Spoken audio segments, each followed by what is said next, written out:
আপনি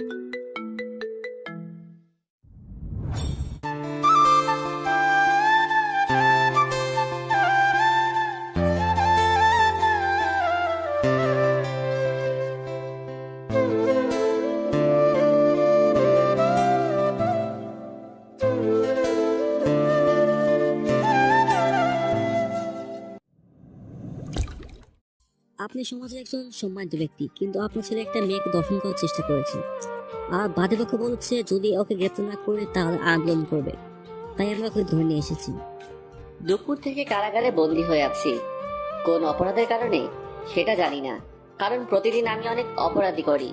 এর মাঝে কোনটার জন্য যে আজ থানায় নিয়ে আসলো বুঝতে পারলাম না। যখন আব্বু থানায় আমায় ছাড়িয়ে নিতে আসলো তখনই কারণটা জানলাম। কারণটা শুনে একটু নয়, অনেকটাই অবাক হলাম। কারণ আমি একটা মেয়েকে ধর্ষণ করার চেষ্টা করছি, এটা আমি নিজেই জানি না। এবারের মতো ওকে ছেড়ে দিন, পরবর্তী সময় যাতে আর এমন না করে সেটা আমি দেখবো। এবার কিন্তু শেষবারের মতো ওয়ার্নিং দিচ্ছি, কারণ আপনার ছেলের নামে অনেকগুলো রিপোর্ট জমা আছে। শুধুমাত্র আপনার কথা চিন্তা করে আমরা বারবার ওকে ছেড়ে দিই। এরপর আর এমন হবে না। বাইরে ওর বাইকটা আছে, হাবিলদারের কাছ থেকে চাবি নিয়ে যাবেন ওটা। একজনকে বলল আমায় ছেড়ে দিতে। আব্বু সামনে সামনে হাঁটছে আর আমি পিছনে পিছনে। হঠাৎ আব্বু দাঁড়ালো। আজ তোর জন্য আমায় কতটা বাজে কথা শুনতে হলো দেখলি? তুই কি বুঝবি? তোর তো কোনো মান সম্মান নেই, আর আমারটাও মাটির সাথে মিশিয়ে দিচ্ছিস। আব্বু কথা বলতে আছে। আমি কোনো উত্তর না দিয়ে সোজা হাবিলদারের থেকে চাবিটা নিয়ে বাইক নিয়ে চলে থানা থেকে বের হলাম। আব্বুর সাথে আমার সম্পর্কটা একটু অন্যরকম। খুব বেশি প্রয়োজন হলে কথা বলি, নয়তো না। আর আমি কখনো ওনার পরিচয়ে চলতে চাই না। কিন্তু উনি একজন বিখ্যাত শিল্পপতি, তাই ওনাকে সবাই চেনে। যদিও বা উনি সবার সামনে আমার পরিচয় করিয়ে দিতে একটু লজ্জাই পাই, তাই আমি ওনাদের ধারের কাছেও যাই না। ওরা ওদের মতো, আমি আমার মতো। থানা থেকে বের হয়ে দেখি রকি রাজ দাঁড়িয়ে আছে। ও হ্যাঁ, পরিচয় করিয়ে দেই, রকি আর রাজ আমার চতুর্থ আপনজন, আমার অন্ধকার জগতের ডান হাত আর বাম হাত। ভাই আপনি ঠিক আছেন তো ভাই? ভাই আপনি শুধু বলেন যে পুলিশ আপনাকে ধরে নিয়ে আসছে তাকে পুঁতে দিয়ে আসবো। না রে, আমি ঠিক আছি। তোরা শুধু খুঁজে বের কর রিপোর্টটা কে করছে। ওদেরকে এই কাজটা দিয়ে আমি চলে আসলাম মামার দোকানে। এই একটা জায়গা যেখানে আমার একটু শান্তি লাগে।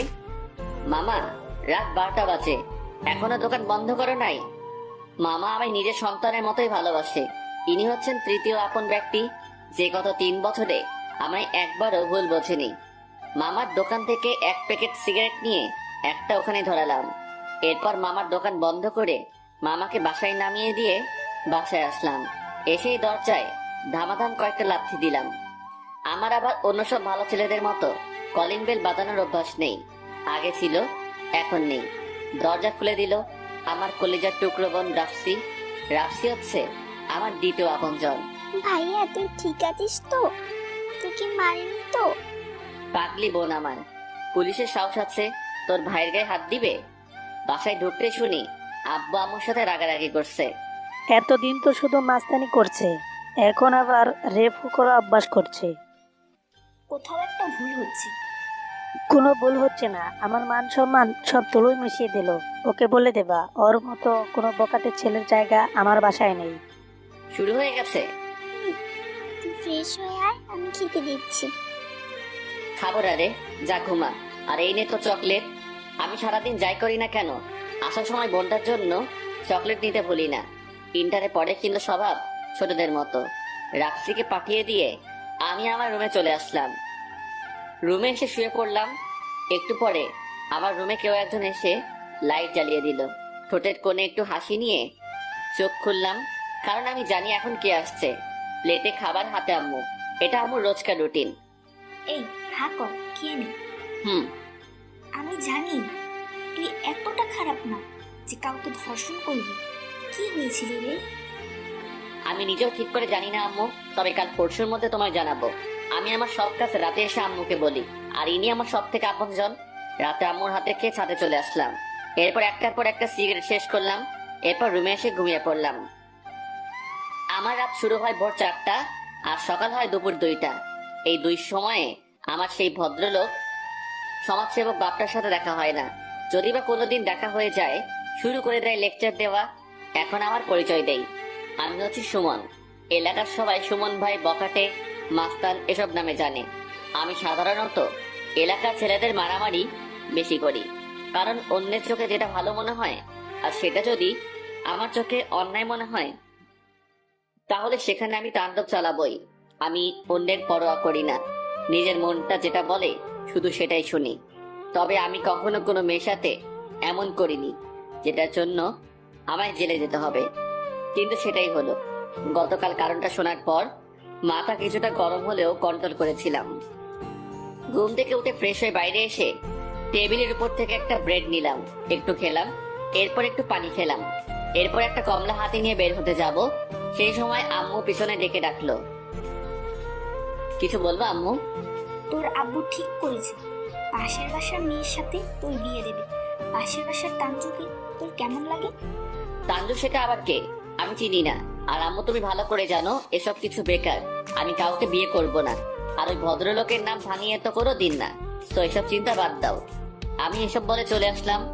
আম্মু পিছনে বকা দিচ্ছে, কিন্তু আমার আবার দুইটা কান ডিরেক্ট করা, যদি একটা দিয়ে ঢোকে তো অন্যটা দিয়ে বের হয়ে যায়। মামার দোকানে বসে আছি। কে মামলা করছে কিছু খবর পেলি? না ভাই, তবে পেয়ে যাব। খুঁজে বের কর, তারপর ওই মেয়েকে শুধু ধর্ষণ নয়, যত নোংরা জিনিস আছে সব শিখিয়ে দেব। পাশ থেকে একটা মেয়ে বারবার ডাকছে, এই যে এই রাস, তোকে ডাকতে শুনছিস না? মেয়েটা এবার আমার সামনে এসে দাঁড়ালো। আমি ওকে নয়, তোকে ডাকছি। আমার সাথে এমন ব্যবহার করা দেখে রাজ আর রকি একটু রেগে গেল। কতক্ষণ ধরে ডাকছিস, শুনতে পাচ্ছিস না? মেয়েটা আমায় এইভাবে বলছে দেখে রাজ এগিয়ে আসলো। এই মেয়ে, তোর সমস্যা কি? তোরে ওই আওয়াজ অল্প, তুই কি ভেবেছিস তোর আওয়াজে আমি ভয় পাবো? এলাকার এমন টুটকু ফুটকু মাস্তানকে আমি ভয় পাই না। আমি রাজকে থামিয়ে দিলাম। রাজ, ইনি একটা মেয়ে মানুষ, তুই বস, আমি কথা বলছি। রাজ আর রকি রাগে দাঁত কটমট শব্দ করছে। আজ শুধুমাত্র আপনি মেয়ের জন্য বেঁচে গেলেন, নয়তো নয়তো কি? হ্যাঁ নয়তো কি? আমার হাতটা ভেঙে দিতা? মেয়েটা তুই থেকে ডিরেক্ট তুমিতে চলে আসছে। তাই দিতাম। এখন যত তাড়াতাড়ি পারেন এখান থেকে ভাগেন, নয়তো খুব খারাপ হবে। আমি যাব না, আর তুমি আমায় কিচ্ছু করতে পারবে না, কারণ আমার আন্টি মানে তোমার আম্মু পাঠিয়েছে। তুমি আমায় চিনো না? না, কেন? আমি তাঞ্জু, তোমাদের পাশে বাসায় থাকি। তো আমি কি নাচবো? মামা, একটা সিগারেট দাও। আমি তোমার সাথে কথা বলছি আর তুমি সিগারেট চাচ্ছ? আমি মুখ দিয়ে শুনি না, কান দিয়ে শুনি, আর আমার কান পরিষ্কার আছে। শুধুমাত্র আম্মু আপনাকে পাঠিয়েছে জন্য আপনাকে এখনো সহ্য করছি। যা বলতে চান তাড়াতাড়ি বলে ফুটেন। মামার থেকে সিগারেটটা নিয়ে ধরালাম। ভেবেছিলাম তোমাকে কয়েকটা কথা বলে বিয়ে ক্যান্সেল করে দিব, কিন্তু না, আমি তোমাকেই বিয়ে করব, আর সারা জীবন তোমায় আমাকেই সহ্য করতে হবে, এই বলে দিলাম। এই ছোকরারা, আজ থেকে আমি ভাবি বলে ডাকবি। রকি আর রাজকে বললাম, আন্টিকে এক্ষুনি গিয়ে বলে দিব আমি বিয়ে করব এবং তোমাকেই করব। মেয়েটা এসব কথা বলে চলে গেল। আমি দাঁড়িয়ে সিগারেট টেনে চলেছি। ভাই, তুমি কি সত্যি ওনাকে বিয়ে করবে? এটা ওর বিয়ের ভূত চাপার বয়স, 2 দিন গেলে আপনা আপনি ভূত ছুটে যাবে। এখন কাজের কথায় আয়। মামলা কে করছে খোঁজ পাইছিস? ভাই, কিছুদিন আগে আমরা একজন ব্যবসায়ীর ছেলেকে মেরেছিলাম। ও তো আমাদের সাথে শক্তিতে পেরে উঠবে না, তাই প্রতিটা পল্লীর একটা মেয়েকে দিয়ে মামলা করিয়েছে। ও, মেয়েটাকে নিয়ে আসতে বল। লোক পাঠিয়ে দিছি ভাই। বেশ কিছু সময় পরে ফোন আসলো। ওরা মেয়েটাকে একটা রুমের মাঝে এনে রাখছে। আমি, রকি আর রাজ আসলাম সেখানে। রুমের মাঝে রকি, রাজ আর আমি ছাড়া সবাই বাইরে যাও, একে আজ আমরা দেখব। রকি, রাজ আমার দিকে অবাক চোখে তাকালো। সত্যি কি আমি ওর সাথে তেমন কিছু করতে যাচ্ছি? সবাই বাইরে চলে গেল। রকি, দরজা বন্ধ কর। ভাই, একবার ভেবে দেখেন, ও পল্লীর মেয়ে, ওর সাথে এমন করাটা ঠিক হবে না। আমরা বরং ফ্রেশ একটা মেয়ে এনে দেবো আপনাকে, আর আপনি এমন না ভাই। রাজের গালে থাপ্পড় বসিয়ে দিলাম। যেটা করতে বলছিস সেটা কর। রাজ দরজাটা বন্ধ করে দিল। আমি পাশ থেকে একটা ছুরি হাতে নিলাম। আমায় ছুরি হাতে নিতে দেখে মেয়েটা অনেকটা ভয় পেয়ে গেছে। আমি সামনে এগিয়ে গিয়ে ছুরিটা গলার কাছে নিয়ে গেলাম। মেয়েটা ভয়ে চোখ বন্ধ করলো। আমি এরপর ওর হাতের বাঁধনটা কেটে দিলাম। মুখে বাধা ছিল সেটাও খুলে দিলাম। আমার সাথে যা খুশি করুন, কিন্তু আমায় মারবেন না দয়া করে। তুমি এমন করছো কেন? আমায় টাকা দিয়েছিল, কিন্তু আমি রাজি হইনি। এরপর যখন টাকা আরো বাড়িয়ে দেয়, তখন বাধ্য হয়ে করি। কবে থেকে আছো এই পল্লীতে? আমি 2 মাস হলো এসেছি। তোমার বাবা মা নেই? আছে, গ্রামের বাড়িতে থাকি। তুমি যে এসব করো ওরা কি জানে? না, কাজের জন্য আসছিলাম একজনের সাথে, কিন্তু ওই যে এখানে নিয়ে যাবে জানতাম না। তোমার বাবা মা যদি এসব জানতে পারে? ওরা মরেই যাবে। মুক্তি হতে চাও? চাইলেও উপায় নেই। আমি চাইলেও ওরা আমাকে মুক্তি দিবে না। রাজ, আমার সাথে চল, আমি তোকে কিছু টাকা দিব। সেই টাকা দিয়ে ওকে ওর বাসায় যাওয়ার ব্যবস্থা করে দিবি। আর রকি, তুই পল্লীর মালিকের সাথে কথা বলবি। বাঁচতে হলে একদিন বাঁচবা, কিন্তু সেই দিনটা নিজের মতো করে বাঁচবা। ওকে কেউ পানি আর নাস্তা এনে দিস। এরপর রাজকে নিয়ে চলে আসলাম। এসে ডিরেক্ট আব্বুর কাছে আসলাম, ওনার অফিসে গিয়ে টাকা নিয়ে চলে আসলাম। ওনার টাকা দিতে সমস্যা নেই, কারণ ওনাকে তো সবাই টাকা উপহার দেয়। রাজকে টাকা দিয়ে মামার দোকানে এসে 1 প্যাকেট সিগারেট নিয়েছি। সেই সময় রকি আসলো। ভাই একটা কথা বলতাম। বল। আমি ভাবছিলাম তুমি মেয়েদের সাথে কিছু করবা, কিন্তু সেটা যে এমন কিছু করবা তা ভাবিনি। অসহায় মানুষকে ব্যবহার নয়, সাহায্য করতে হয়। একটা মেয়ের সব থেকে দামি জিনিস হচ্ছে ওর ইজ্জত। যখন সে সেটা দিয়ে অর্থ উপার্জন করছে, তখন ভাব সে কোন সিচুয়েশনে আছে। কেউ ইচ্ছে করে নিজের দামি সম্পদ 500-1000 টাকার বিনিময়ে অন্যের হাতে তুলে দেয় না। আর কেউ একজন বলেছিল, মেয়েদেরকে যদি কখনো অসহায় অবস্থায় পাই, তবে যেন নিজের সর্বস্ব দিয়ে সাহায্য করার চেষ্টা করি। তোমার ভিতরটা একবারে পরিষ্কার। তাহলে তুমি এই লাইনে আসছো কেন? অন্যদিন বলবো। আজ বেশি রাত করিনি, 10টার দিকে বাসায় ফিরলাম। সিগারেট টানতে টানতে বাসায় আসলাম। সিগারেটটা ফেলে দিয়ে দরজায় লাথি দিলাম। রাত্রি এসে দরজা খুললো। খাওয়া করছিস? এক্ষুনি করলাম। আমি চলে আসলাম। ভিতরে আসতেই দেখি ওই মেয়েটা আর আম্মু বসে গল্প করছে। আমি ওই দিকে একবার তাকিয়ে রুমে চলে আসলাম। একটু পরে আমার রুমে কেউ একজন এসে লাইটটা জ্বালিয়ে দিল। আমি আম্মু ভেবে প্রতিদিনের ন্যায় খাওয়ার জন্য উঠলাম, কিন্তু এ তো আম্মু নয়, ওই মেয়েটা। আপনি এখানে? আমি থাকবো না তো কে থাকবে? আপনি আমার রুমে আসছেন কেন? কারণ কিছুদিন পর এটা আমারই রুম হবে, তাই। রুমটা একটু গুছিয়ে রাখতে পারো না? খবরদার, আমার রুমের কোনো জিনিসে হাত দিবেন না। আম্মু, আম্মু। কি হইছে? এই মেয়ে আমার রুমে আসলো কেন? শোন বাবা, আমার কিছু শোনার দরকার নেই। এখনই আমার রুম থেকে বের করে দাও, নয়তো আমি বেরিয়ে যাব এখনই। আম্মু আমায় আর কিছু না বলে তানজুকে নিয়ে রুম থেকে বেরিয়ে গেল। মেজাজটা গরম করে দিল। সিগারেটের প্যাকেটটা নিয়ে ছাদে চলে আসলাম। রুমে এসে শুতেই বুঝতে পারলাম আমার মাথা খুব নরম একটা কিছুর উপর পড়েছে। লাইট জ্বালাতেই আমি অবাক হয়ে গেলাম। তানজু আমার বেডে শুয়ে আছে। তাহলে আমার মাথা ওর শরীরে পড়েছিল? মেয়েদের শরীর এতটা নরম হয় জানতাম না। হঠাৎ করে ভাবনার জগৎ থেকে বের হয়ে আসলাম।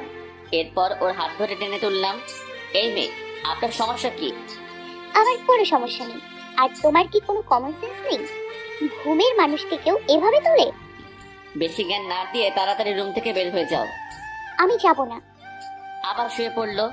একটা মেয়েকে এর থেকে বেশি জোর করা আমার পক্ষে সম্ভব নয়। তাই আবার ছাদে আসলাম। এসে ওখানেই বসে ঘুমিয়ে পড়লাম। ভোরের প্রথম আলোটা চোখে এসে পড়তেই ঘুমটা ভেঙে গেল। চোখ খুলে তাকালাম। আমার গায়ের উপর একটা কাঁথা দেখতে পেলাম। এটা আবার কে দিয়ে গেল? অনেকদিন পর আজ ভোরে জাগনা পেলাম। যদিও বা আমি রোজ ভোরে ঘুমাই, কিন্তু কাল একটু তাড়াতাড়ি ঘুমিয়ে পড়ছিলাম। উঠে আশপাশটা একটু নজর ঘুরিয়ে নিলাম। ভোরের পৃথিবী সত্যি অনেক সুন্দর। বাসায় আসলাম। আম্মু আর রাফসি আমায় দেখে রীতিমতো ভূত দেখার অবস্থা। ভাইয়া, তুই ঠিক আছিস? কেন, আমার আবার কি হবে? তুই এত ভরে উঠছিস? আপু কই? কোন আপু? তানজু আপু। রুমে ঘুমাচ্ছে মনে হয়। আম্মু ওনার রুমে গেল। রাফসি আমার দিকে তাকিয়ে মুচকি মুচকি হাসছে। বিয়ের আগে তো একসাথেই ছিলি। আমি কিছু বলতে যাব, এমন সময় পিছন থেকে তানজু বলল, হ্যাঁ ছিলাম না নদিনী। কেন, কোনো সমস্যা? মিয়া বেবি রাজি তো क्या करेगा কাজী? আমার কোনো সমস্যা নেই। চুপ থাক। আর আপনি কি সব আবল তাবল বলছেন? আর আমি কোনো মেয়ের সাথে ছিলাম না। আমি ছাদে ঘুমিয়েছিলাম। সেটা তোকে দেখলেই বোঝা যায়, কাঞ্চুস কোথাকার। মনের মাঝে রসকস কিছুই তো নেই তোর। হ্যাঁ, অত রস দিয়ে আমার কাজ নেই। একটা আপেল হাতে নিয়ে বের হতে লাগলাম। পিছনে থেকে রাপসি বলল, ভাইয়া আজ কিন্তু রাতে বাসায় তাড়াতাড়ি আসবি। আচ্ছা। আমি বাইরে চলে আসলাম। আমি জানি আজও কেন আমায় তাড়াতাড়ি বাসায় ডাকছে, কারণ আজ আমার কলেজের টুকটা বোনটার জন্মদিন। বাসায় পার্টি আছে, যদিও বা আমায় জানায়নি, কিন্তু আমি তো জানি অনেক আদরের মেয়ে, পার্টি তো করবেই। আর আমি আসবো না, কারণ আমার আব্বু চায় না আমায় ওনার হাই প্রোফাইল বন্ধুদের সাথে পরিচয় করিয়ে দিতে, আর আমিও চাই না ওদের সাথে পরিচিত হতে। মামার দোকানে আসলাম। রকি চল। কোথায় ভাই? আজ কি তোর মনে নেই? রকি কিছু সময় ভাবলো, এরপর বলল, ও হ্যাঁ, আজ তো আপুর জন্মদিন। প্রতি বছর এই দিনটা আমি একটু ভালো কাজ করি এবং আল্লাহর কাছে কিছু চাই। সারা বছর পাপে ডুবে থাকি, কিন্তু এই দিনটা আমি মসজিদে মসজিদে মিষ্টি খাওয়াই এবং আমার বোনটার জন্য দোয়া চাই। আর বছরের শুধু এই দিনটাই আমি বাসায় থাকি না। পরের দিন রাত 12টায় বাসায় এসে দরজায় লাথি দিলাম। আমি জানি আজ আমার বোনটা একটু দেরি করে দরজা খুলে দিবে, কারণ এটা ওর অভিমানের রেশ কাটতে একটু সময় লাগবে। কিন্তু না, তখনই দরজা খুলে দিল। কিন্তু রাখছি না, তাঞ্জু। কিছু না বলে সোজা সাথে চলে আসলাম। আমার পিছনে পিছনে তাঞ্জু সাথে চলে আসলো। তুমি একমাত্র ভাই যে ছোট বোনের জন্মদিনে পাশে থাকো না ইচ্ছে করে। পকেট থেকে সিগারেট বের করে সিগারেট ধরালাম। এত সিগারেট খাও কেন? এটা আমার ব্যাপার, আপনি নাক গলাবেন না। আচ্ছা, আমি কি দেখতে খারাপ? আমি তো সেটা বলিনি। আল্লাহর সৃষ্টি সবকিছু সুন্দর। তাহলে তুমি আমায় বিয়ে করতে চাও না কেন? আমি কোনো জোকস বলিনি যে তুমি হাসছো। বিয়ে না করার কারণটা তোমার ভাবনা শুনে হাসি পেল। কেন? আপনাকে কেন, আমি কোনো মেয়েকেই বিয়ে করব না, কারণ বিয়ের প্রতি আমার কোনো আগ্রহ নেই। কারণটা জানতে পারি? কোনো কারণ নেই। তোমায় একটা গল্প বলি। যদিও বা শোনার বিন্দুমাত্র ইচ্ছে নেই, তবু বলেন শুনি। আজ থেকে প্রায় 2 বছর আগে যখন হোস্টেলে থেকে বাসায় আসলাম, একদিন রাস্তা দিয়ে হাঁটছি, হঠাৎ একটা ছেলেকে দেখলাম অন্য একটা ছেলেকে ধরে পেটাচ্ছে। ছেলেটার প্রতি প্রচুর রাগ হলো এবং এক ধরনের ঘৃণা জন্ম নিল। এরপর থেকে প্রায় দিনই দেখি ছেলেটার রাস্তার পাশে বসে সিগারেট খায় আর মাঝে মাঝে মারামারি করে। তবে আমি প্রতিদিনই ওই ছেলেটার সামনে দিয়ে হাঁটতাম আর মনে মনে ভাবতাম একদিন শুধু আমায় কিছু বললে খুব অপমান করবো আর জুতো দিয়ে পেটাবো। কিন্তু কোনোদিন ছেলেটা আমায় কিছু বলেনি, এমনকি কখনো তাকায়নি। শুধু আমি কেন, লক্ষ্য করে দেখলাম সে কোনো মেয়ের দিকেই তাকায় না। একদিন দোকানে গেলাম আইসক্রিম দিতে। ছেলেটা ওখানে বসে সিগারেট খাচ্ছিল। অনেক সময় ছেলেটার দিকে তাকিয়ে থাকলাম, কিন্তু ছেলেটা একবারের জন্যই তাকালো না। হঠাৎ পেছন থেকে শুনতে পেলাম কেউ একজন বলল, ওই সুন্দরী, আইসক্রিম না কিনে বডি শো ফ্যাশন শুরু করো, ভালো লাগবে। আমি কথাটা শুনে পেছনে তাকালাম, কিন্তু আমার সামনে বসা ছেলেটা তৎক্ষণাৎ উঠে এসে ছেলেটাকে পেটাতে শুরু করলো আর বলছে, চল তোর বোনের বডি শো দেখাবো। এরপর কোথায় থেকে যেন 2টা ছেলে আসলো, এসে পিচ করা ছেলেটাকে নিয়ে গেল। এরপর ওই ছেলেটা দোকান থেকে সিগারেট নিয়ে চলে গেল। সেদিন থেকে যে ছেলেটার প্রতি আমার ঘৃণা ছিল, ওর প্রতি ভালো লাগার রূপ নিল। ধীরে ধীরে সেই ভালো লাগা ভালোবাসায় পরিণত হয়। এরপর একদিন আব্বুর বন্ধুর বাসায় আসলাম, এসে দেখি সেই ছেলেটি এই বাসাতেই, মানে ছেলেটা আব্বুর বন্ধু ছিল। আর সব থেকে বেশি খুশি হলাম কখন জানো? যখন শুনলাম আব্বু ওই ছেলের সাথে আমার বিয়ে ঠিক করেছে। বাহ, অনেক সুন্দর লাভ স্টোরি। যাই হোক, সাকসেস লাভ স্টোরি। পুরোটা তো শুনলাম না। এরপর আছে বুঝি? হুম। তো বলেন শুনি। এরপর একদিন ছেলেটাকে বিয়ের কথা বললো বাসা থেকে, কিন্তু ছেলেটা ডিরেক্ট না করে দিল। এরপর অনেক রেগে গিয়ে ছেলেটার সামনে গেলাম, ইচ্ছে ছিল ছেলেটাকে খুব করে বকা দিব, কিন্তু যেই আমি ওর সামনে গিয়ে দাঁড়ালাম অমনি আমার সব কথা এলোমেলো হয়ে যেতে লাগলো। ওই দিনেই আমি প্রথম ওর সাথে কথা বলি। ও আচ্ছা, তার মানে হচ্ছে সাকসেস লাভ স্টোরি নয়? না। আপনি তো অনেক কিউট একটা মেয়ে। যাই হোক, ছেলেটার ঠিকানাটা আমায় দিয়েন, আমি আপনার ভেঙে যাওয়া লাভ স্টোরিটা আবার জোড়া লাগিয়ে দিব। ছেলেটা তুমি।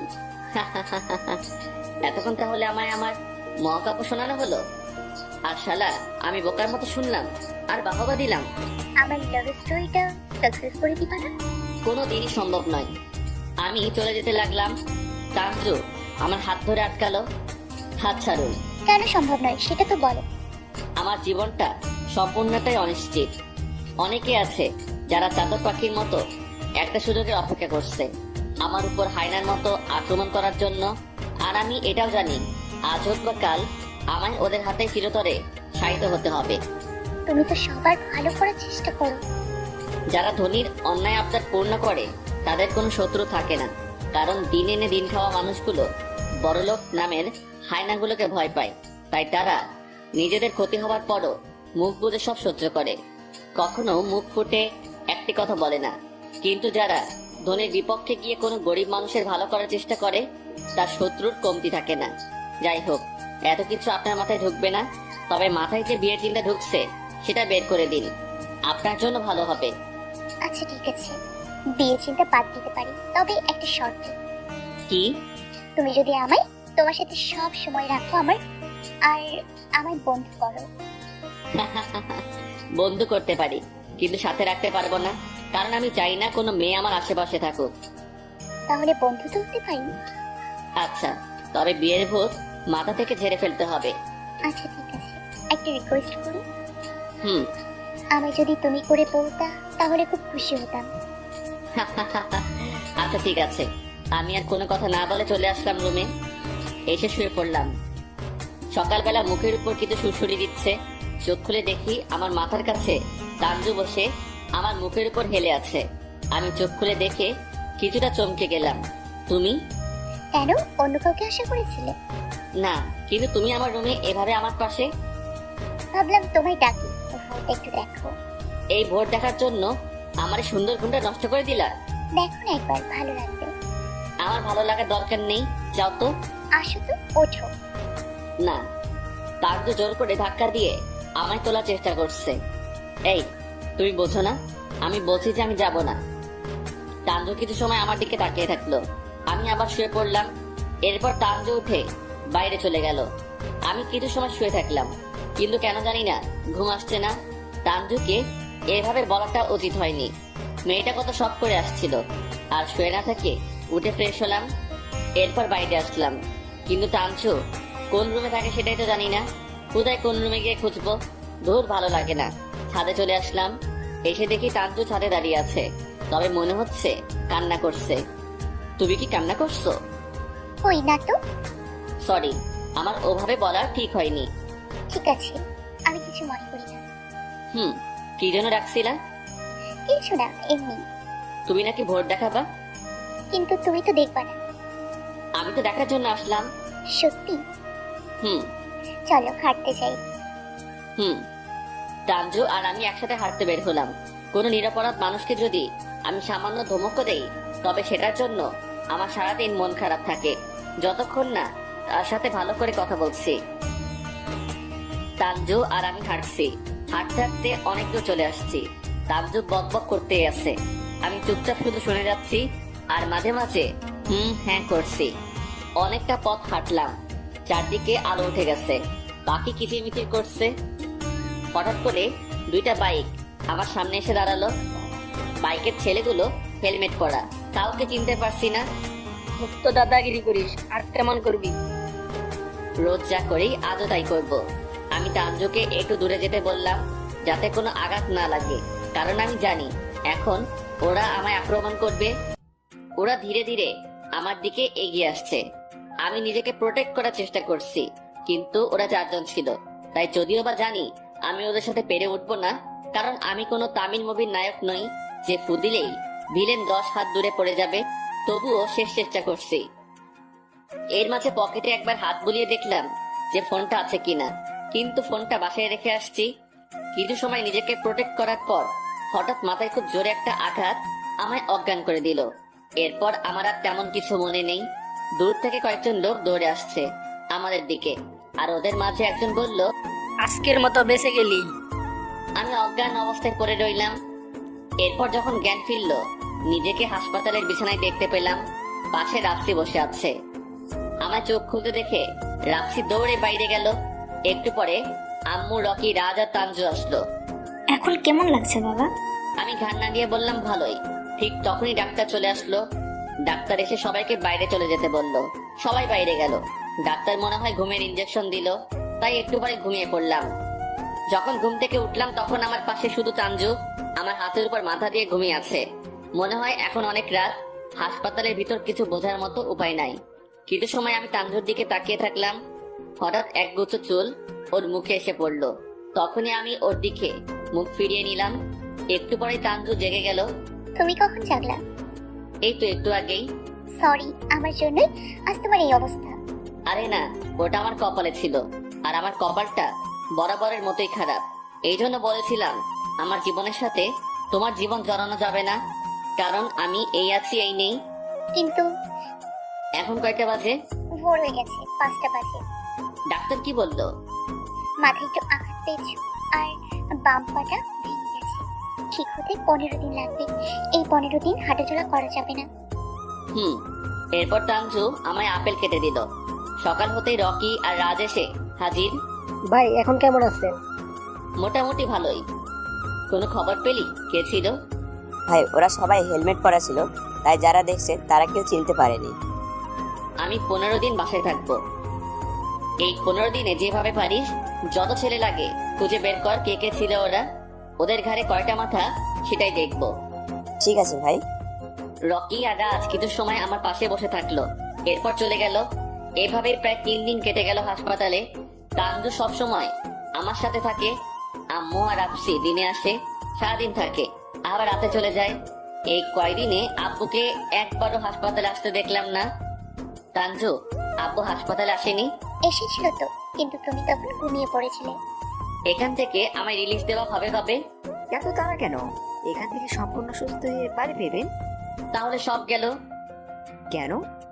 আমি যদি এখানে আর 2 দিন থাকি তাহলে আমায় এখান থেকে সোজা মানসিক হাসপাতালে নিয়ে যাওয়া লাগবে। আমার কথা শুনে ডাক্তার মুচকি হাসলো। এরপর তানজুর কাছে গেল। উনি তো এখন সুস্থ, আপনারা চাইলে ওনাকে বাসে নিয়ে যেতে পারেন, তবে খেয়াল রাখবেন যাতে কোনো প্রকার হাঁটাচলা না করে। আর কি কোনো এক্সরে করতে হবে? এখন না, তবে 15 দিন পর একবার করতে হবে, হাঁটা জয়েন হয়েছে কিনা সেটা দেখার জন্য। ও আচ্ছা, এর মধ্যে যদি কোনো সমস্যা হয়? কোনো সমস্যা না হওয়ারই তো কথা, আর যদি হয় তাহলে ফোন দিয়েন, নয়তো ওনাকে নিয়ে আসেন। ধন্যবাদ ডক্টর। ডাক্তার চলে গেল। তানজু আম্মুকে ফোন করে বলল। এরপর সন্ধ্যায় বাসায় আসলাম। মনে হচ্ছে কতদিন পর যেন আজ একটু মন ভরে নিঃশ্বাস নিতে পারছি। রাতে আমি একা একা শুয়ে ফোনে গান শুনছি। আম্মু রুমে আসলো হাতে খাবারের প্লেট নিয়ে। পিছনে পিছনে তানজু আসলো। মনে হচ্ছে তানজু দৌড়ে আসলো। আম্মু, তুমি কি ওকে খাইয়ে দিতে আসছো? কেন? আমি থাকতে তুমি কেন কষ্ট করবে? তুমি যাও, আমি খাইয়ে দিচ্ছি। আচ্ছা, তাহলে আমি গেলাম। আম্মু তানজুর হাতে প্লেটটা দিয়ে চলে গেল। তানজু আমার সামনে এসে বসলো। দেখেছো, বিয়ের আগে বউয়ের হাতে ভাত তুলে খাচ্ছো। তোমার ভাগ্য কত ভালো। কি বললা? ওই তুমি যা শুনছো তাই বলছি। এখন নাও, হা করো। আমি খাবো না। কেন? কারণ আমার এত ভালো ভাগ্যের দরকার নেই। আরে আমি তো মজা করছি। কিন্তু আমি মজা করছি না, আমি খাবো না। আচ্ছা বাবা, আর কোনো দিন এরকম মজা করবো না। এই কানে ধরলাম, এবার নাও, হা করো। এরপর তানজু খাইয়ে দিচ্ছে আর আমি খাচ্ছি। হঠাৎ তানজু বলল, আচ্ছা ওই কোনায় ওটা কি? ওটা গিটার। কি? ওটা গিটার? এত অযত্নে পড়ে আছে। ওটা যত্ন করার জন্য যে মানসিকতা প্রয়োজন সেটা আর নেই, তাই। আচ্ছা, শুনেছি তুমি অনেক ভালো ছাত্র ছিলে, তাহলে এমন হয়ে গেলে কেন? তুই যদি এখানে থাকতে চাও তাহলে এসব কথা বলা বাদ দাও। আচ্ছা বাদ দিলাম, একটা প্রশ্ন করি। হুম। তুমি কি আগে গান গাইতা? আমি কিছু সময় চুপ করে থাকলাম। কি হলো বলো? কিছু কিছু। ও আচ্ছা। খাওয়া শেষ হলো। তানজু আমায় পানি খেতে দিয়ে ও চলে গেল। আমি পানি খেলাম। এরপর পাশে রাখা আছে ওষুধ, সেখান থেকে ওষুধ বের করে নিয়ে পাশেই জানালা ছিল সেটা দিয়ে ফেলে দিলাম। সেখান থেকে শুধু ঘুমের ওষুধটা খেলাম। এর কিছু সময় পরেই চোখটা বুঝে আসলো। মাঝরাতে হঠাৎ করে বুকের উপর হালকা ব্যথা অনুভব হলো। ঘুমটা ভেঙে গেল। চোখ খুলে দেখি আমার বুকের উপর মাথা রেখে কেউ শুয়ে আছে। মুখের উপর চুলগুলো এলোমেলো হয়ে গেছে। চুলগুলো সরিয়ে দিতে দেখি তানজু। আমি ওকে ডাকবো সেই সময় ও আরো ভালো করে আমায় জড়িয়ে ধরলো। মেয়েটা এই কয়দিনে আমার জন্য অনেক কিছু করছে, সারা দিন রাত আমার সেবা করছে। এখন আমি যদি ওর এই শান্তির ঘুমটা ভেঙে দেই তাহলে নিজেকে স্বার্থপর মনে হবে, তাই আর ডাকলাম না। ও যেভাবে শুয়ে আছে তাতে মনে হচ্ছে না যে ওর শান্তি হচ্ছে, তাই আমি কোনোভাবে একটু সরে এসে ওকে ভালো করে শুয়ে দিলাম আর নিজেকে ওর থেকে ছাড়িয়ে নিলাম। আমি শুয়ে আছি, তানজু আমার পাশে শুয়ে আছে। কেমন জানি অস্বস্তি লাগছে। একটা মেয়ে আমার পাশে শুয়ে আছে। রাতে ঘুমের ওষুধটা খেয়েছি, ওটার রেশ এখনো কাটেনি, তাই বেশি সময় চোখ খুলে থাকতে পারলাম না। পাশে থাকা মেয়ে অস্বস্তি সব ভুলে ঘুমিয়ে পড়লাম। সকালবেলা ঘুম ভেঙে চোখ খুলে দেখি তানজু আমার এতটাই কাছে যে ওর প্রতিটা নিঃশ্বাসের শব্দ আমার কানে আসছে। আমার বাহুতে মাথা রেখে আমার বুকের সাথে লেপ্টে আছে। একবার ভাবলাম ডাকবো, কিন্তু পরে আর না দেখে ওর মুখের উপর পড়ে থাকা চুলটা সরিয়ে দিলাম। আচমকা তানজু আমার স্পর্শ বুঝতে পেরে জেগে গেল। ও যখন নিজের অবস্থান বুঝতে পারলো তখনও নিজেই খুব লজ্জা পেল। মেয়েটাকে লজ্জা পেতে এই প্রথমবার দেখলাম। লজ্জা পেলে মুখটা কেমন যেন হয়ে যায়। তানজু আমায় আর কিছু না বলে উঠে তাড়াতাড়ি চলে গেল। দরজার কাছে গিয়ে পিছনে তাকালো। রাতে কিছু করনি তো আবার? আমার দিকে তাকিয়ে ফাইজলামে হাসি দিয়ে কথাটা বলেই দৌড়ে চলে গেল। আজব মেয়ে মাইরি, মেয়ে মানুষও এত ফাজিল হয় জানতাম না। সেদিন সারা দিন তানজু আর আমার সামনে তেমন একটা আসেনি। আমিও তো সারাদিন ঘরে বন্দি, বাইরে গেলে হয়তো ওর সাথে দেখা হতো। দেখতে দেখতে প্রায় 15 দিন হয়ে গেল। এই 15 দিন আমার জীবনের অন্যতম দিনগুলোর মধ্যে। এই 15 দিনে তানজু আমার এতটাই কাছে চলে এসেছে যে আমি নিজেই মনে হয় নিজের এতটা কাছের না। বিকেলে তানজু আর আমি ডাক্তারের কাছে গেলাম। ডাক্তার এক্স-রে করাতে বলল। এক্স-রে করিয়ে রিপোর্টটা ডাক্তারকে দেখালাম। এরপর ডাক্তার পাটা ঠিক করে পরীক্ষা করে বলল এখন আমি একদম সুস্থ, আর কোনো সমস্যা হবে না, তবে হাঁটাহাঁটিটা কিছুদিন অল্প করে করতে। ডাক্তারের থেকে বাসায় ফিরতে ফিরতে প্রায় রাত হয়ে গেল। অনেকদিন পর আজ রাতে আম্মুর সাথে টেবিলে বসে রাতের খাবার খেলাম। খাওয়া শেষ করে রুমে আসলাম। রুমে আসতে কি যেন করতে গিটারের কাছে আসলাম। গিটারটা অনেকদিন হলো ধরা হয় না। গিটারটা নিয়ে মাকড়সার জালগুলো পরিষ্কার করলাম। এরপর ওটা নিয়ে ছাদে চলে আসলাম। অনেকদিন পর হাতে নিলাম তো প্রায় সবকিছু ভুলেই গেছিলাম। বেশ কিছু সময় চেষ্টা করার পর এখন স্টেপ গুলো মনে হচ্ছে। গিটারটা প্লে করছি আর গাইছি, ওরে নীল দরিয়া আমায় দে রে দে ছাড়িয়া। যদিও এটা আমার দ্বিতীয় পছন্দের গান, আর আমার সব থেকে বেশি যে গানটা পছন্দ সেটা আমি কখনো গাইতে পারি না। গানটার মাঝে এসে মনে হচ্ছে আমার পিছনে কেউ দাঁড়িয়ে আছে। পিছনে তাকিয়ে দেখি রাফসি আর তানজু দাঁড়িয়ে আছে। তোমরা কখন আসলা? এই তো এক্ষুনি। ভাইয়া তুই আবার গান গাওয়া শুরু করেছিস? আমি কতবার বলছি গাওয়ার জন্য, কিন্তু আমার কথা তো কখনোই শুনিসনি। যেই ভাবি বলেছিস সে তোর গান গাওয়া শুরু হলো। তুই যেটা ভাবছিস তেমন কিছু না। অনেকদিন পর গিটারটা ধরলাম, তাই ভাবলাম দেখি সবকিছু মনে আছে কিনা। বুঝি তো, সবই বুঝি। আমি তো আর ফিটার খাই না, সবই ভাবি কেন। তানজু লজ্জায় লাল হয়ে গেছে রাফসির কথা শুনে। বেশি বোঝা ভালো না, যা ভাগ এখান থেকে। রাফসি চলে গেল। তুই লজ্জা পাচ্ছ কেন? ওই না তো, তুই কখন আসছো? আমি আর রাশি একসাথে আসছি। ও আচ্ছা। তোমার কণ্ঠটা কিন্তু অনেক সুন্দর। জানি আমি। তোমায় একটা গল্প বলি। বলো। একবার একটা মেয়ে রং নাম্বার থেকে আমায় ফোন করছিল। এরপর কিছুদিন আমি ওই মেয়ের সাথে কথা বলি। এরপর কি হয়েছে জানো? কি? ওই মেয়ে আমায় না দেখে আমার প্রপোজ করেছিল। কেন? আমার কণ্ঠ নাকি ওর খুব ভালো লাগছে তাই। বেয়াদব মেয়ে কোথাকার। বেয়াদব মেয়ে বললা কেন? তোমায় প্রপোজ করবে কেন? ভালো লাগছে তাই প্রপোজ করছে। না, করা যাবে না। তুমি শুধু আমার। আমি শুধু তোমার মানে? কিছু না। তোমায় আগেও বলেছি আমার সাথে নিজের জীবন জড়িয়ে জীবনটা নষ্ট করিও না। কি করব বলো? না চাইলেও তুমি আমার জীবনের সাথে জড়িয়ে গেছো। এখনো সময় আছে, সরিয়ে ফেলো। আর আমি তোমায় আমার খুব ভালো বন্ধু ভাবি, অন্য কিছু না। আচ্ছা, আমি কি খুব খারাপ যে তুমি আমার সাথে নিজের জীবন জড়াতে চাও না? তুমি নিঃসন্দেহে একজন ভালো মেয়ে, কিন্তু তুমি আমার থেকে ভালো অনেক ভালো ছেলে ডিজার্ভ করো। আর দেখলাই তো আমি এই আছি এই নেই। তানুর সাথে কথা বলছি এমন সময় রকির নাম্বার থেকে ফোন আসলো। হ্যাঁ বল।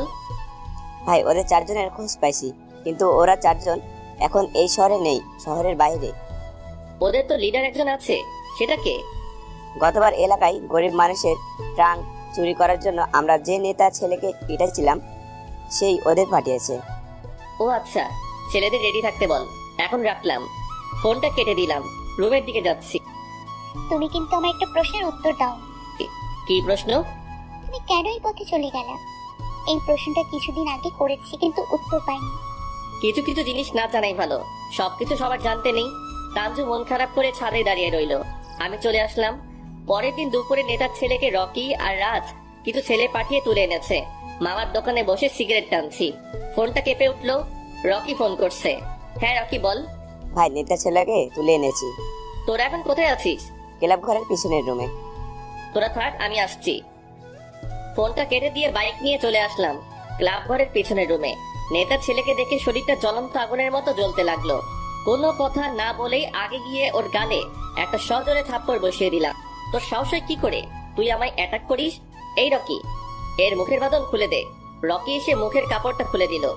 তুই আমাকে তুলে এনে ঠিক করিসনি, আব্বু জানতে পারলে তোর শেষ চিহ্নটা বেঁচে থাকবে না। আবার একটা থাপ্পড় দিলাম। তোর বাপের ঘাড়ে কয়টা মাথা আছে আমার সামনে এসে লড়তে বলিস? ফোন দে তোর ওই 4 কুত্তার বাচ্চাকে। নেতার ছেলের সামনে ওর পকেট থেকে ফোনটা বের করে এগিয়ে দিয়ে সিগারেট ধরালাম। ও ফোনটা হাত দিয়ে ধরলো না, ওর কোলের উপরে ফোনটা পড়ে আছে। ওর এমন আচরণ দেখে রাগটা আরো বেড়ে গেল। জ্বলন্ত সিগারেট ওর হাতে লাগিয়ে দিলাম। যন্ত্রণায় ও চিৎকার করে উঠলো। ফোন দে। ওরা বাইরের ছেলে, তোকে মারার জন্য নিয়ে আসছি, ওদের নাম্বার আমার কাছে নেই। তোরা আমার একটা পা ভেঙে দিসলি, আমি 15টা দিন বের হতে পারিনি।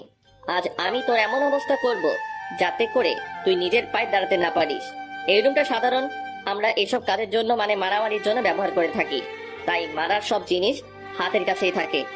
পাশে থেকে একটা হকি স্টিক নিয়ে ওর পায়ে বরাবর কয়েকটা বাড়ি দিলাম। রকি বুঝতে পারছে আমার রাগ উঠে গেছে খুব। আমার হাতে খুব বেশি সময়, হকি স্টিক থাকলে নেতার ছেলে নির্ঘাত মারা পড়বে। ভাই একে কি মার্ডার করবেন? মেরে ফেললে তো সব যন্ত্রণা একেবারেই শেষ। ওর 4 হাত পা, এর একটাও যেন সচল না থাকে। ঠিক আছে ভাই, আপনি ক্লাবে গিয়ে বসেন, আমরা বাকিটা দেখছি। তোর বাপকে বলে দিস তোর বাপেরও বাপ আমি। এরপর আমি ক্লাব রুমে এসে বসলাম। কিছু সময় ধরে খুব চিৎকারের শব্দ আসলো। একটু পরে রাজ আসলো। ভাই কাজ শেষ। ঠিকভাবে হয়েছে তো? হ্যাঁ। ওটাকে হাসপাতালে ভর্তি করিয়ে দিয়ে আয়। ঠিক আছে ভাই। রাজ ওকে হাসপাতালে নিয়ে গেল। শালা আমায় মারার জন্য লোক নিয়ে আসে, এদিকে আমি একটার পর একটা সিগারেট টেনে চলছি। সন্ধ্যার দিকে রাজ, রকি আর আমি মামার দোকানে বসে আছি। এখন একটু সাবধানে চলাচল করবি, নেতা কিন্তু এখন পাগলা কুত্তা হয়ে যাবে। আপনিও ভাই? আমি ওসব চিন্তা করি না, যেদিন চলে যাওয়ার সেদিন আপনা আপনি চলে যাব। কিছু সময় নীরবে সিগারেট টানছি। রকি আর রাজ আমার পাশে বসে আছে। ওরা আমার সামনে কোনো দিন সিগারেট খায় না, অথচ আমার থেকে ওদের সিগারেটের বিল বেশি পে করতে হয় আমায়। আজ বেশি রাত করিস না, বাইরে থাকার দরকার নাই, বাসায় যা। আর যদি কোনো সমস্যা হয় তাহলে আমায় ফোন দিস। রাজ আর রকিকে বাসায় পাঠিয়ে দিলাম। এরপর কিছু সময় মামার সাথে গল্প করলাম। মামা বলল কাজটা ঠিক করিনি, কিন্তু রাগের সময় তো ঠিক বেঠি কিছু মনে থাকে না। আজ বেশি দেরি করলাম না বাইরে। রাত 8টার দিকে বাসায় আসলাম।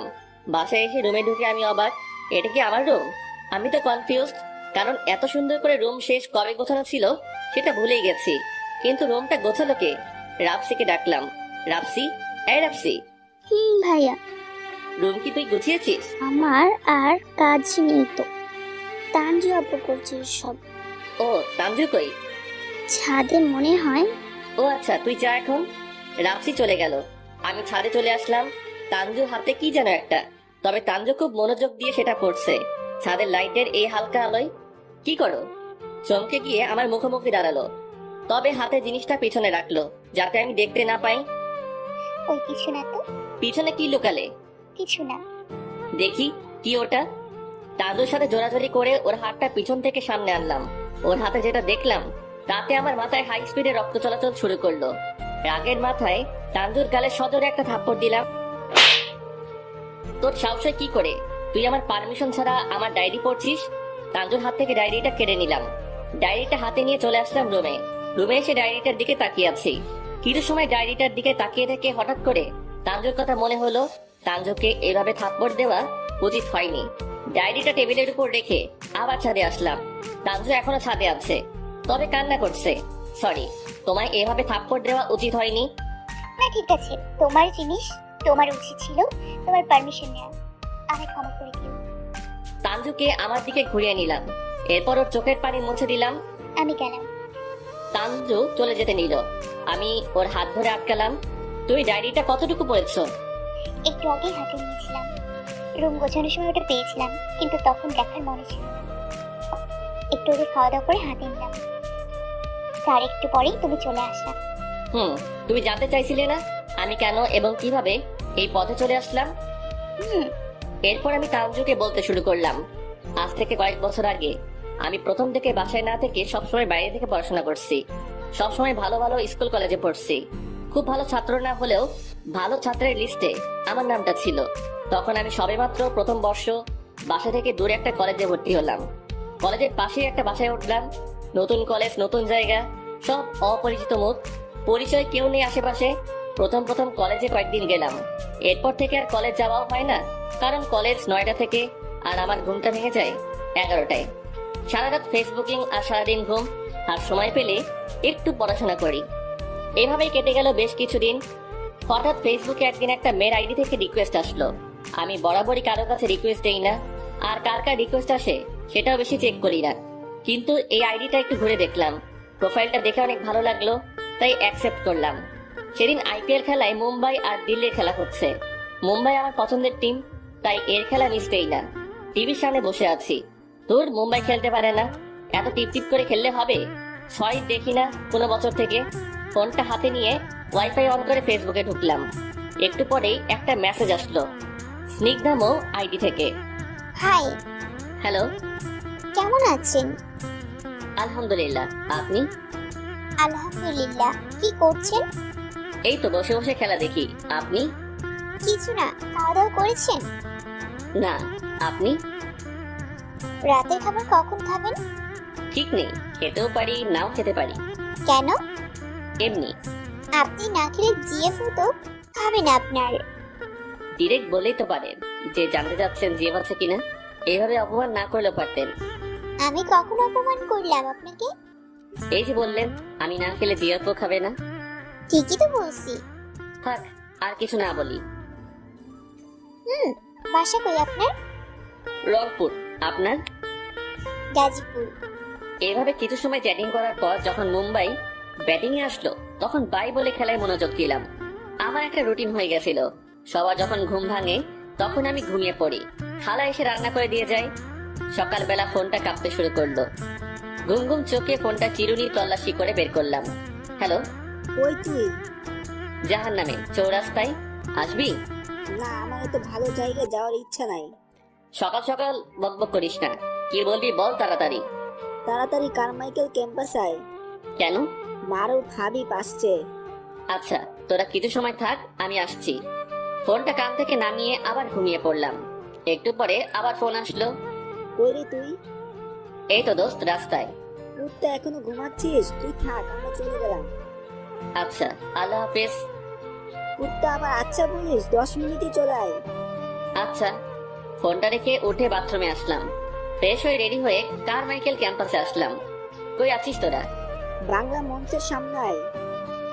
আচ্ছা, আমরা সবাই দূরে দূরে থাকলে কি হবে? কিন্তু সবাই রংপুর শহরে থাকি, শুধু রাকিব একাই কুড়িগ্রাম পলিটেকনিকে। বাংলা মঞ্চের কাছে আসলাম। আমাদের উত্তরবঙ্গে কারমাইকেল কলেজ হচ্ছে সব থেকে বড় ক্যাম্পাস জুড়ে। তবে এটাকে ক্যাম্পাস না বলে প্রেমিক প্রেমিকার মিলন স্থান বললেও ভুল হবে না। সবাই এখানে এসে তার সঙ্গীর সাথে মিলিত হয়। দূর থেকে দেখলাম ওরা সবাই বসে আড্ডা দিচ্ছে। কি রে, সবার কি অবস্থা? এই তো আসার সময়। বেশি তো দেরি করিনি, একটু মাত্র। বাদ দে না, আমার সমস্যাটা কি হবে সেটা বল। মামা তোরে কি কিছু করে হুমকি দিছে নাকি? আরে বল, থামবি তোরা? আরে কলেজে তো ক্লাস শুরু হয়ে গেছে, কিন্তু ও এখনো বাসা পায়নি, তাই একটু চিন্তায়। মাদার বটশালা, এটা কোনো সমস্যা হলো? আমার থাকার জায়গা নিয়ে আর এটা কোনো সমস্যা না। কিভাবে সমস্যা বল? তুই পুলিশ লাইনসে, আর আমার বাসা ওখান থেকে 20 মিনিটের পথ যদি হেঁটে যাস। তো আমি কি করব? সাকিব, মারটারে বোঝা। ওরে বুকাচন্দ বলেছে তুই ওর বাসায় উঠতে পারবি। তো সোজাসুজি বললেই তো হয়। ভাই তোর বাসর রাতে তোর বউ বাধ্য হয়ে আমাদেরকে ফোন করে ডাকবে, এটাতে কোনো সন্দেহ নেই। শালা তোদের কোনোদিন বিয়ে হবে না। বিয়েটা হবে কি করে বল? তোর বউ যদি যখন তখন ডাকে তাহলে তোর বউকে সময় দিব নাকি আমাদের বউকে সময় দিব? তাই তুই যেহেতু কলিজার টুকরা, তাই তোর বউটার দায়িত্বটাই মনোযোগ দিয়ে পালন করতে হবে। কি বলিস তোরা? তোরাও কি আমার সাথে একমত? এটা আবার বলতে হয়, তুই কোনো চিন্তা করবি না হাবিব, আমরা আছি। হাবিব শুধু আগে ফুসছে। আমাদের মাঝে ও একটু বেশি ভালো। আমরা সবাই ভালো, কিন্তু ও একটু বেশি ভালো। তাই ওকে জ্বালানোর সুযোগ পেলে সেটা কেউ নষ্ট করি না, সুযোগে সৎ ব্যবহার করি, এই আর কি। এরপর সবাই মিলে আড্ডা দিলাম। পাশের বিরিয়ানি হাউসে গিয়ে বিরিয়ানি খেয়ে বের হলাম। তুই তাহলে কাল তোর বই কাপড় সব নিয়ে চলে আয়। ঠিক আছে। এরপর সবাই একসাথে হেসে উঠলাম, শুধু হাবিব ছাড়া। অন্যদের সাথে মিশে আমি যদিও হাবিবকে পচাই, কিন্তু আমার জীবনের প্রতিটা মুহূর্ত ওর সাথে শেয়ার না করলে আমার কিছুই ভালো লাগে না। কিছু একটা ঘটলে সবার আগে হাবিবকে জানাতেই হবে। আজ পর্যন্ত কত মেয়ের প্রপোজাল পাইছি, কোনো মেয়ে আমার দিকে তাকাইছে, কোনো মেয়েটাকে আমার একটু ভালো লাগছে, সবকিছু হাবিবের মুখস্থ। সবাইকে বিদায় দিয়ে বাসায় ফিরলাম। খালা দুপুরের খাবার দিয়ে গেছে, কিন্তু আমার চোখ শুধু ঘুম ঘুম করছে। দরজাটা একটু এগিয়ে দিয়ে দিলাম, ঘুম এক ঘুমে সন্ধ্যা। ফ্রেশ হয়ে একটা বিস্কুট খেলাম, এরপর বসলাম ফোনটা হাতে টিভির সামনে। আজ কলকাতার খেলা আছে। কলকাতা খেলাটা দেখা হয় শাহরুখ খানের টিম আর রাসেলের ব্যাটিং দেখার জন্য। যদিও বা সাকিব আছে, খেলা দেখছি আর মাঝে মাঝে ফোনের স্ক্রিনে তাকাচ্ছি, একটু একটু করে ফেসবুকিং করছি। খেলাটা জমে গেছে। বেশ কিছু সময় পর ফোনের পাওয়ার বাটনটা চাপলাম। ওই মেয়ের আইডি থেকে হাই মেসেজ আসছে, কিন্তু সেটা 15 মিনিট আগে। মনে হয় এতক্ষণে বের হয়ে গেছে, তাই সিন না করে আবার খেলায় মনোনিবেশ করলাম। এরপর যখন টাইম আউট দিল তখন সিন করলাম। এখনো লাইনে আছে। হ্যালো। খুব ব্যস্ত মনে হচ্ছে। কই না তো। তাহলে মেসেজ করছি সেই কখন, আর আপনি এখনই সিন করলেন? ও আচ্ছা, আমি একটু খেলা দেখায় মগ্ন ছিলাম। ও, তো এখন কি করেন? এই তো তারাগুনি। আপনি? আপনি তারাও গুনতে জানেন? হ্যাঁ, কেন আপনি জানেন না? না, আমায় শেখাবেন? আচ্ছা ঠিক আছে, কোনো একদিন শেখাবো। দিনের বেলা তো তারা ওঠে না। ওঠে, কিন্তু সেটা আপনি দেখতে পারেন না। মাঝে মাঝে দিনের বেলায়ও তারা ওঠে। ও, তাই বুঝি। তো আপনি আর কি কি জানেন? জানি তো অনেক কিছু, কিন্তু বলা যাবে না। ও, আর সারাদিন ফেসবুকে আসেনি কেন? বন্ধুদের সাথে দেখা করতে গেছিলাম। ও আচ্ছা। মেসেজটা সিন করে অফলাইনে চলে আসলাম। এটা আমার বাজে স্বভাবগুলোর মধ্যে একটা। চ্যাটিং চলাকালীন হঠাৎ করে না জানিয়ে অফলাইনে চলে যাই। এরপর একবার রাত 12টার পরে অনলাইনে আসি ভোর পর্যন্ত। পরের দিন দুপুরে হাবিব ফোন করে বলল ও নাকি চলে এসেছে। বাইরে বের হয়ে ওকে নিয়ে আসলাম। ভিতরে এসে ওকে ওর জায়গাটা দেখিয়ে দিলাম, সবকিছু বুঝিয়ে দিলাম। বাসাওয়ালা আঙ্কেলের ক্লাস 8 পড়া মেয়ে আছে, ভুলে সেদিকে তাকানো যাবে না, ওনারা উপরতলায় থাকে। এভাবে সবকিছু বুঝিয়ে দিলাম। আজ প্রথমবার আশপাশের এলাকাটা ঘুরতে বের হলাম বিকেলে। এতদিন একা ছিলাম, তাই কোথাও বের হওয়া হয়নি। এভাবেই কাটতে লাগলো দিন। মেয়েটার সাথে রোজ কথা হয়। এভাবে প্রতিদিন কথা বলতে বলতে মেয়েটার সাথে সুন্দর একটা বন্ধুত্ব সৃষ্টি হয়ে গেল। তবে মোমের হাসিটা আমায় অনেক ভালো লাগে। ভাবছেন চ্যাটিং এ আবার হাসি শুনলাম কেমনে? এর মাঝে একদিন ফেসবুকে ফানি ভিডিও দেখছি, হঠাৎ ওই আইডি থেকে ফোন আসলো। আমি তো ভূত দেখার মতো চমকে উঠলাম। এই মেয়ে হঠাৎ করে ফোন দিল। সেদিন কথা বলছি প্রায় 5 মিনিট, সেটাও প্রায় আজ 15 দিন আগে। এদিকে হাবিবও ফেসবুক একটা মেয়ের সাথে সেই লেভেলে চ্যাটিং জমিয়ে দিচ্ছে। আমি যদিও বুঝতে পারছি যে শালাও ওই মেয়ের প্রেমে হাবুডুবু না পানিকে পেট ফুলে গেছে, কিন্তু আমার সামনে সেটা ভুলেও স্বীকার করবে না, কারণ আমি মজা করব। তাই বসে বসে ফেসবুকিং করছি, হঠাৎ মোয়ের আইডি থেকে ফোন আসলো। আজ প্রায় 20 দিন পর ফোন দিল। সেই ফোন দিবাই, কিন্তু সেটাও 20 দিন পর। ফোনে কারোর সাথে কথা বলতে আমার ভালো লাগে, জানো না? ও আচ্ছা, ঠিক আছে, আল্লাহ হাফেজ। এই শোনো। জি বলুন। আরে বাসায় এখন আম্মু নেই, তাই ফোন দিলাম। কি করছো? 2টা বাচ্চাকে পড়াচ্ছি। ও আচ্ছা। হঠাৎ মুখ রেগে গিয়ে বলল, এই কি বললা? ওটা সেপ্টেম্বর না, ভালো করে বলো কি হলো? আর বলো না, আমার ছাত্রী সেপ্টেম্বরকে সেপ্টেম্বর পড়ছে। বাহ, যেমন চিটার তেমন ছাতর। কি বললা? আমি চিটার? না মানে টিচার। ভুলে মুখ ফসকে বের হয়ে গেছে। হুম। তোমার কি শুধু এই দুটোই ছাত্রী? না, বাসার পাশে একটা কোচিং সেন্টারে ক্লাস নেই, জানো সেখানে সব ছেলে মেয়ে আমার ম্যাডাম বলে। ও তাই? ম্যাডাম আপনি? ম্যাডাম নই, ম্যাডাম। ওই একই হলো। আচ্ছা তোমার নাম কি শুধু মৌ? না তো, আমার নাম মোমো। মুমু? তো মৌ কি? তোমরা মেয়েরাও পারো বটে, নিজের নাম দিলে কি হয়? আমি নিজের নাম দেব নাকি কার নাম দেব সেটা আমার ইচ্ছে। হুম। আচ্ছা রাখি, ছাত্রী ফাজলামি করছে। আচ্ছা, মেয়েটার ভয়েসটা অনেক সুন্দর, শুনতে ভালোই লাগে। যে কোনো ছেলে ওর সাথে কথা বলে বলে দিতে পারবে যে ও কতটা সুন্দরী হতে পারে, আর যে কেউ ওর কথা প্রেমে পড়ে যাবে। কেন জানি না কথার মাঝে একটা আলাদা মায়া জড়িয়ে আছে। রাতে হাবিব আর আমি বসে বসে টিভি দেখছি আর ফেসবুকিং করছি। কি রে, তোর ওইটার খবর কি? ভালোই। কথা হয়েছে? হুম। মনের কথা কিছু বলতে পারলি? কি মনে কথা বলি শুনি? ওই যে তুমি মনে মনে ভালোবাসো। আরে না, আমার শুধু বন্ধু। সারাদিন চ্যাটিং করো আর বলো আমরা শুধুই বন্ধু। বুঝি মামা, সবই বুঝি। ফিরে চুষি না আমরা, ওকে? বুঝে ভালো। ধীরে ধীরে আমার মোমোর সাথে খুব সুন্দর একটা সুসম্পর্ক গড়ে উঠলো। এখন আমরাও হাবিবের মতো সারাদিন চ্যাটিং করি, তবে কথা খুব কম হয়। কিন্তু সব থেকে মজার বিষয় হচ্ছে আমি এখনো পর্যন্ত মোমোকে দেখিনি আর ও আমাকে দেখেনি। বিকালে হাবিব আর আমি ঘুরতে বের হলাম। কিরে, কেমন চলছে প্রেম? তুই কই পাস? আমার একটা বুদ্ধি দিবি? হ, আমি তো বুদ্ধিজীবী। আচ্ছা ঠিক আছে, বল শুনি, কি বুদ্ধি লাগবে তোর? আমি ওর সাথে ফোনে কথা বলতে চাই, কিভাবে বলবো? ওর নাম্বার তোর কাছে আছে? না তো। তুই কি ওকে দেখছিস? দাঁড়া, তোকে দেখাচ্ছি। পকেট থেকে ফোনটা বের করে চশমা পরা একটা মেয়ের পিক দেখালো। তুই কি মিয়াফার পিক ডাউনলোড আমায় দেখালি নাকি? কুত্তা, এটা আমার গফ। বাহ, কবে হলো শুনি? কি কবে হলো?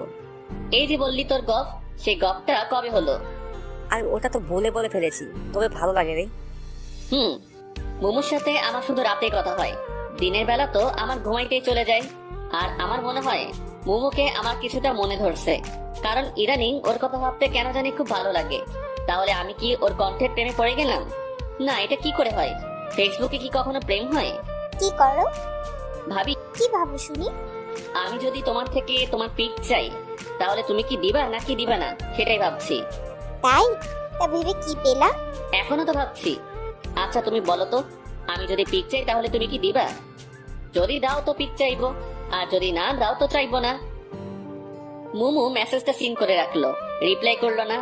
মনে মনে ভাবলাম হয়তো মন খারাপ করছে তাই রিপ্লাই করছে না। কিন্তু একটু পরে দেখি মুমুর আইডি থেকে একটা পিক আসলো, কিন্তু ওখানে দুইটা মেয়ে। কোনটা যে ও সেটাই তো বুঝতে পারছি না। পিক নিবা বললেই তো পারো, এত ঢং করার কি আছে?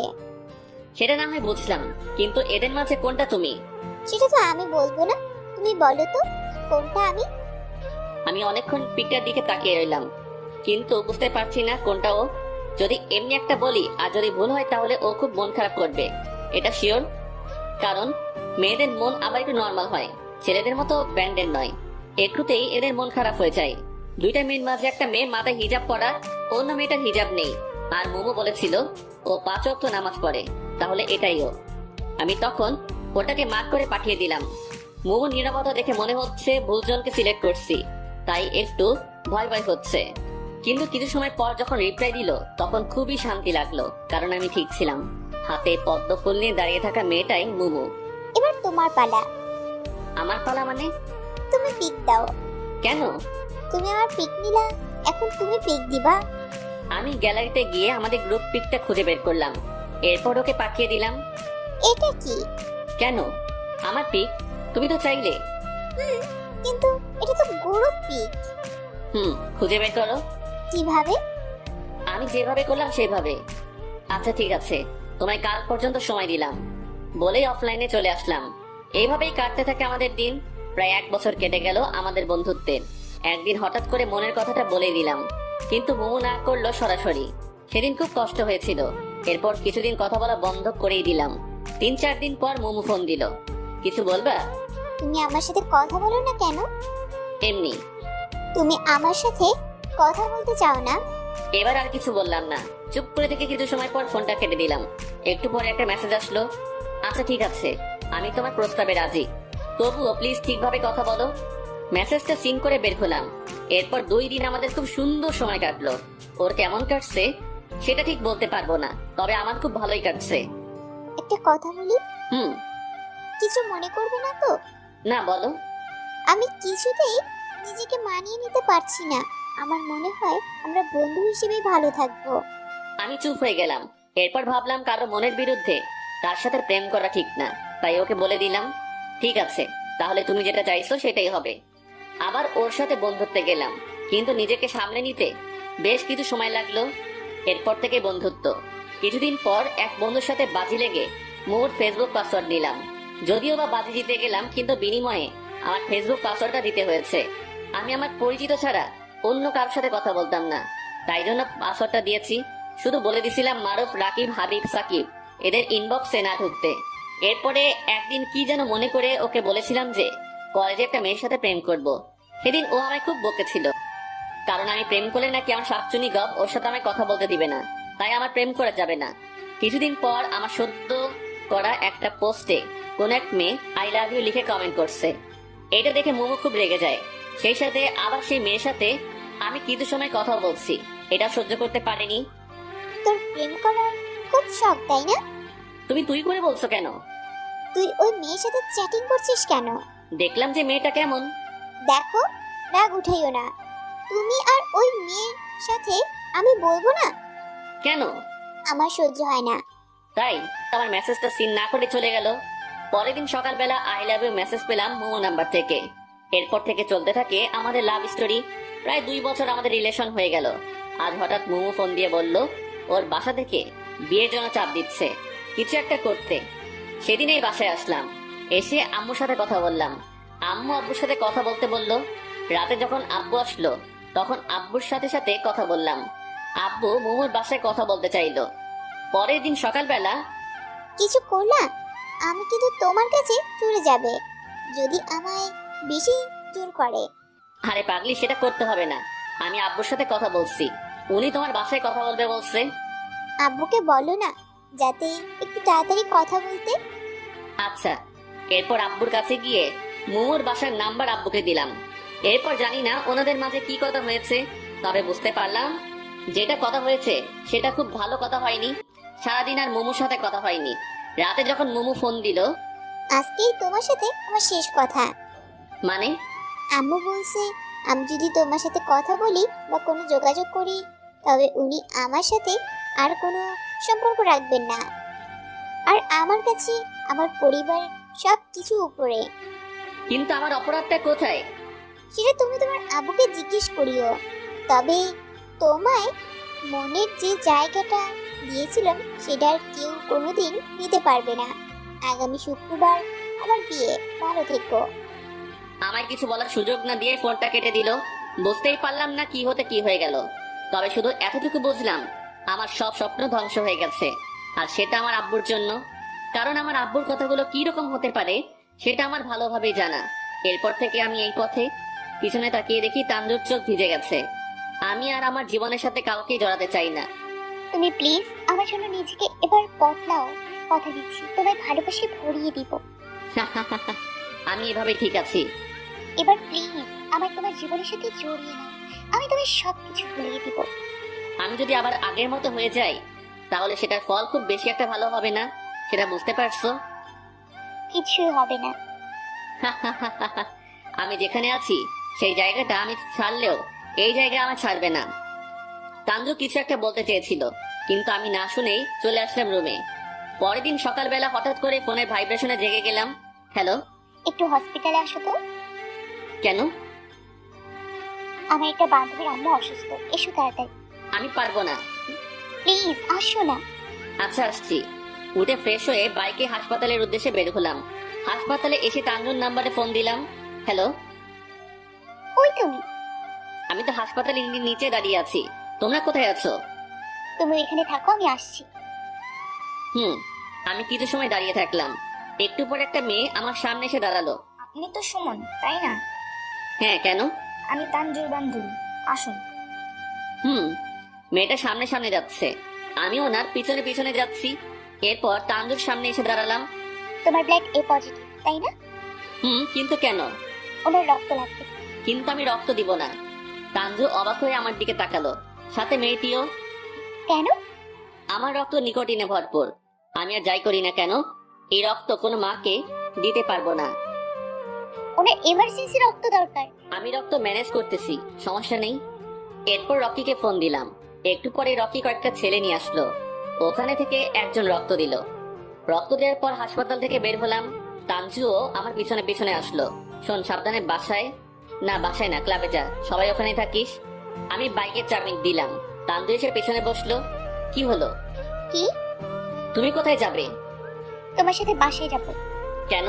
এখানে আমার কোনো কাজ নেই। তোমার বান্ধবী একাই সব সামনে নিতে পারবে? একটু পর ওর ভাইয়া আসবে। ও আচ্ছা। তানজুকে পিছনে নিয়ে বাইক চালিয়ে বাসায় আসছি। হঠাৎ একটা রাস্তার পাশে এসে, এইবার এই রাস্তা দিয়ে চলো। কেন? চলো না। এখন বাইরে ঘোরা যাবে না। কেন? সমস্যা আছে। চলো না, কিচ্ছু হবে না, চলো তো। এক প্রকার জোর করে তানজু আমাকে নিয়ে গেল। আমি জানি ও এখন আমায় কোথায় নিয়ে যাচ্ছে। সুন্দর মনোরম পরিবেশে নিয়ে যাচ্ছে। আমি এর আগে অনেকবার আসছি। জায়গাটা একদম নীরব, আশেপাশে মানুষ নাই বললেই চলে। বাইকটা রাখো। কেন? চলো না একটু হাঁটি। পারবো না, এখানে আসা ঠিক হয়নি। যে কোনো সময় বিপদ ধেয়ে আসতে পারে। সব সময় উল্টো পাল্টা ভাবো কেন শুনি? আমরা যেখানে আসছি সেটা তো কেউ জানে না। যদিও বা আমার নিজের জীবনের প্রতি তেমন কোনো মায়া হচ্ছে না, কিন্তু আমার জন্য তানজুর না কোনো বিপদ হয়। তানজুর আবদার রাখতে গিয়ে ওর সাথে হাঁটছি।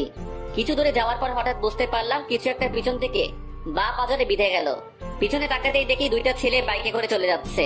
পিছনে হাত দিয়ে দেখি রক্ত ঝরছে। আমি মাটিতে লুটিয়ে গেলাম। কি হয়েছে তোমার? তুমি এমন করছো কেন? তানজুর চোখে ভয়ের ছাপ। আমি যেন কিছু বলতে গিয়েও বলতে পারছি না। বাক শক্তি যেন আটকে গেছে। প্রচন্ড ব্যথায় চিৎকার করে চোখ বুঝলাম। প্রায় 3 বছর পর। এই, আর কত ঘুমাবা? ওঠো। তানজু আমার কাছে আসতেই ওকে জড়িয়ে নিলাম। কি করছো? আমার বউকে আদর করছি। বেবি দেখে ফেলবে। দেখবে না, ও তো ঘুমাচ্ছে। ওই দেখো, চাই লবণ দেইনি। ছাড়ো ছাড়ো। তাড়াহুড়ো করে আমার থেকে ছাড়িয়ে নিল নিজেকে। ওর তাড়াহুড়ে ভুলে গেছিলাম চায়ে লবণ নয়, চিনি দিতে হয়। নিজেকে বাঁচানোর জন্য মিথ্যাটাও ঠিক করে বলতে পারে না। ও হ্যাঁ, ওই দিন গুলিটা অনেক দূর থেকে ছোড়ার কারণে বেশি গভীর যেতে পারিনি। তাই সেই যাত্রায় বেঁচে যাই, কিন্তু অনেকদিন হাসপাতালে কাটাতে হয়। এরপর যদিও বা প্রতিশোধ নিব বলে ঠিক করছিলাম, কিন্তু তানজু আমায় আর সেই রাস্তায় যেতে দেয়নি। এরপর আম্মুর কথা মতো তানজুকে বিয়ে করে দেশের বাইরে পাড়ি জমাই। প্রায় 1 বছর হলো আমাদের একটা রাজকন্যা হয়েছে। সব মিলিয়ে অনেক সুখেই দিন কাটছে। তবুও মাঝে মাঝে মনে পড়ে জীবনের প্রথম অনুভূতির কথা, যা শত চাওয়াতেও বলতে পারি না।